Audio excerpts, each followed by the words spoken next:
Generally in Bradford for me, it was just like, I have to keep safe. My old area where I used to live as a kid was really bad.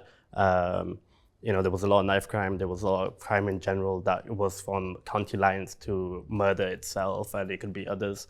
And when you see the common theme behind it, it's just like a lot of individuals don't know where to go or who to talk to get out of these, areas. And there's a fall between social structure itself. So like you have social peer, what do you call it?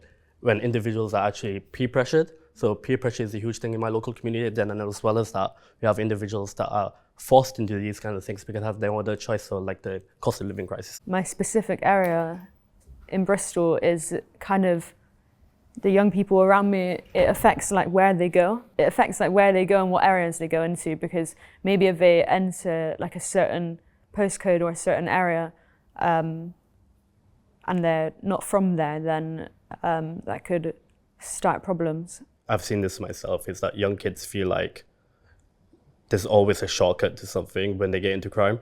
So a pure example of this is like a lot of people drive quite fancy cars in Bradford. It can be RS3s to M5s or wherever they are.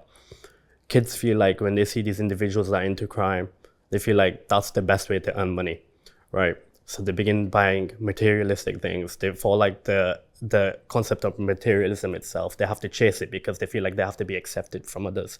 The social peer pressure that occurs in communities is not understood in a way that people understand it itself, because a lot of people will not explain it. They know that it's happening, but they can't move away from it because they feel like if they move away from it, they have no one to talk to. Young people have said to me that the reason why they carry a weapon is just to feel safe, for their own protection, essentially.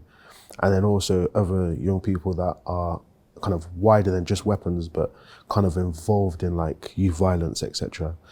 They say to me that it's too late for them to get out of it now. Like what can they do, basically? I just saw that 31% of the reasons for carrying a weapon are to scare others. I find that number so shocking.